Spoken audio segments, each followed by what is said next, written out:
नमस्कार दोस्तों, स्वागत है आपका हमारे आयुर्वेद विश्व गुरु चैनल पर। मोक्ष, ये शब्द सुनते ही मन में एक गहरी शांति का भाव उत्पन्न होता है। ये केवल मृत्यु के बाद की कोई अवस्था नहीं है, बल्कि जीवन की सर्वोच्च उपलब्धि है। सनातन धर्म में मोक्ष को पुरुषार्थों में सर्वोच्च स्थान दिया गया है।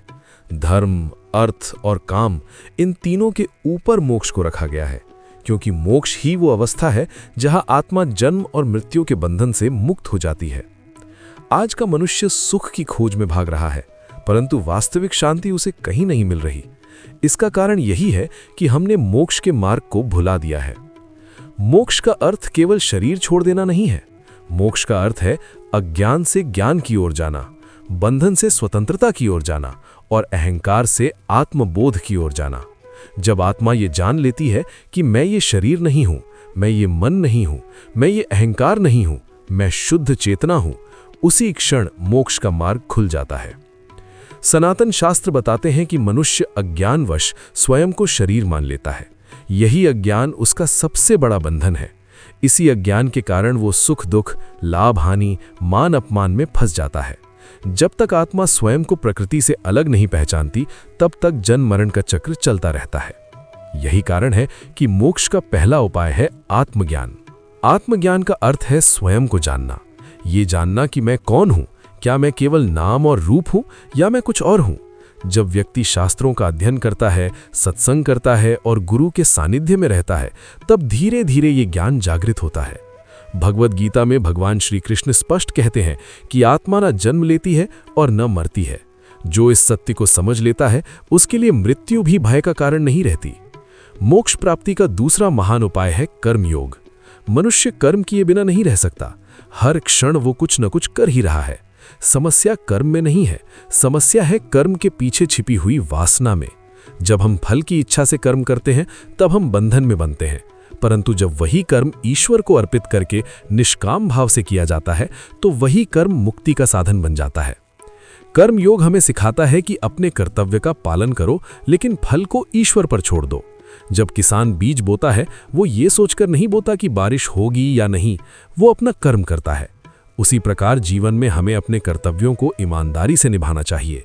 निष्काम कर्म धीरे धीरे अहंकार को गलाता है और आत्मा को शुद्ध करता है। मोक्ष का तीसरा मार्ग है भक्ति योग।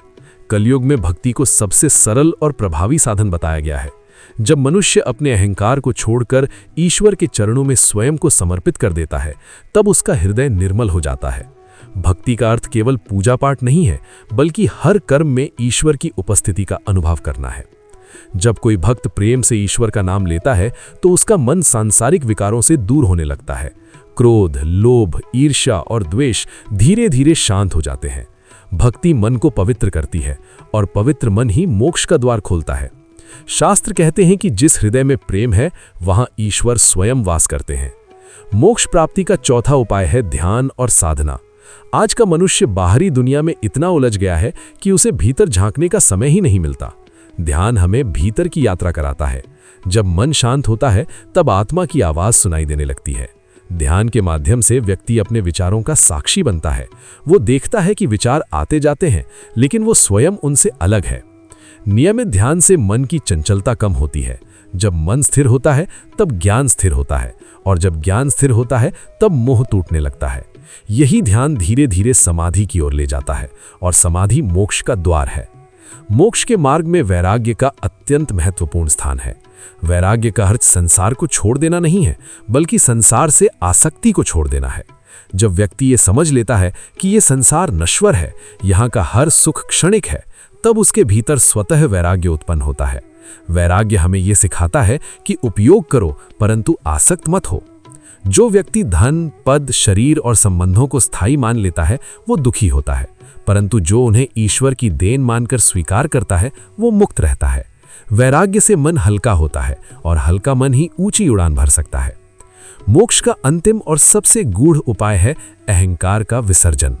अहंकार ही सबसे बड़ा बंधन है। मैं करता हूं, मैं जानता हूं, मैं श्रेष्ठ हूं, यही भाव आत्मा को बांधता है।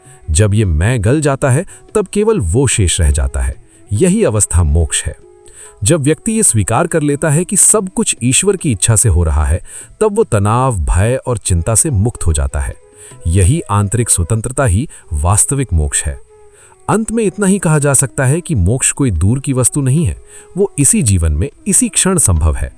आवश्यकता केवल इतनी है कि हम अपने दृष्टिकोण को बदलें, बाहर खोजने के बजाय भीतर देखें। जब आत्मा स्वयं को पहचान लेती है, तब मोक्ष अपने आप प्रकट हो जाता है। मोक्ष का मार्ग कठिन नहीं है, परंतु ईमानदार अवश्य है। जो साहस के साथ सत्य का सामना करता है, वही मुक्त होता है। ये वीडियो ज्ञानवर्धक लगा तो वीडियो को लाइक, शेयर, सब्सक्राइब और हाइप करना ना भूलें। धन्यवाद।